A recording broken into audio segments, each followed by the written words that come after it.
क्या तुम जानते हो, दुनिया की सबसे प्राचीन युद्ध कला यानी कि मार्शल आर्ट्स में से एक भारत में जन्मी थी। हजारों साल पहले केरल की धरती पर एक ऐसी कला विकसित हुई जिसमें शक्ति भी थी, गति भी और मन की शांति भी। उसे कहते हैं कलरीपयट्टू। योद्धा जानवरों की तरह चलते थे, बिजली जैसे तेजी से वार करते थे और अपने शरीर के साथ साथ अपने मन को भी साधते थे। उनकी हर छलांग, हर मुद्रा, हर सांस अनुशासन से भरी होती थी। स्वागत है जलेबी टेल्स में, जहां कहानियां छोटे छोटे बच्चों को बड़ा दिल और मजबूत चरित्र देना सिखाती है। अरिन कभी एक जगह टिक कर नहीं बैठता था। वह दौड़ता, कूदता, घर भर में ऊधम मचाता और हर चीज को खेल बना देता। कभी वह तकियों पर कूद पड़ता, कभी गेंद उछाल देता, कभी कुर्सियों के बीच से भागता। उसकी ऊर्जा मानो रुकना ही नहीं जानती थी।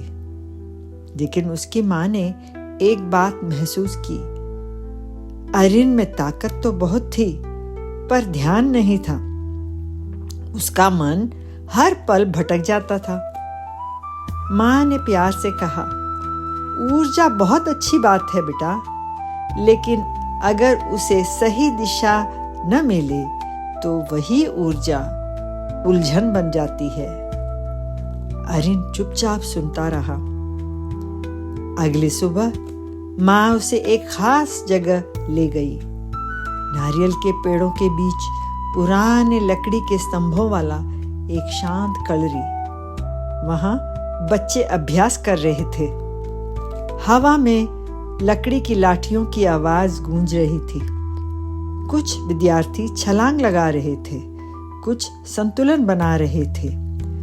तभी गुरुजी की गंभीर आवाज सुनाई दी, यह केवल लड़ाई नहीं है, यह स्वयं पर नियंत्रण सीखने की कला है।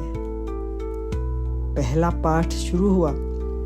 किसी भी चाल से पहले, किसी भी अभ्यास से पहले अरिन ने झुककर प्रणाम करना सीखा।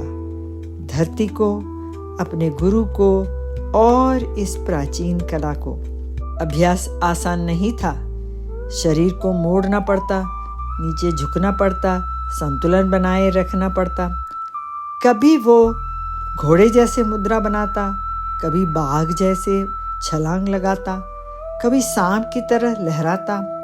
धीरे धीरे उसकी बेचैनी ध्यान में बदलने लगी। एक दिन कलरी में कोई नया आया, अन्वी।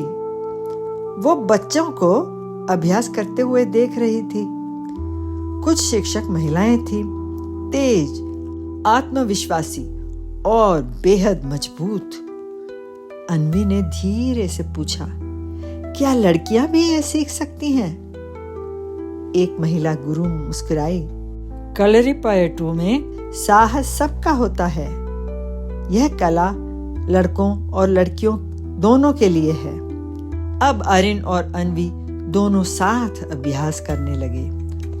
अरिन शक्ति सीख रहा था, अन्वी संतुलन, और दोनों सीख रहे थे अनुशासन। कलरीपयट्टू की कई मुद्राएं जानवरों से प्रेरित थी। घोड़ा, मोर, मछली, कछुआ, हर मुद्रा शरीर को और मन को मजबूत बनाती थी।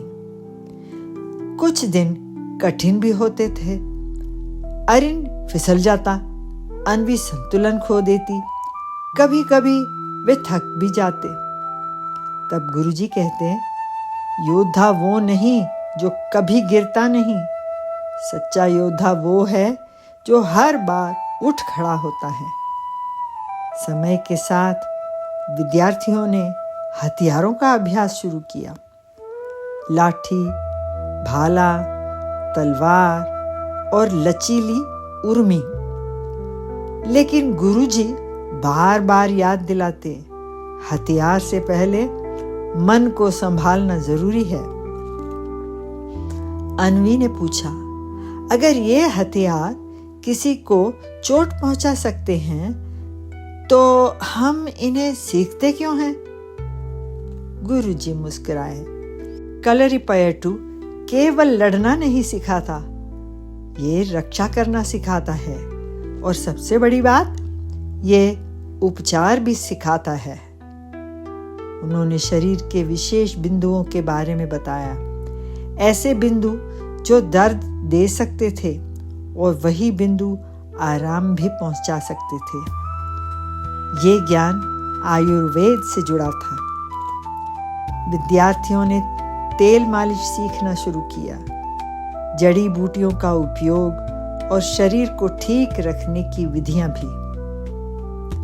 अब अरिन और अन्वी समझने लगे थे, सच्ची ताकत करुणा के साथ भी हो सकती है। दिन बीतते गए, सप्ताह महीनों में बदल गए।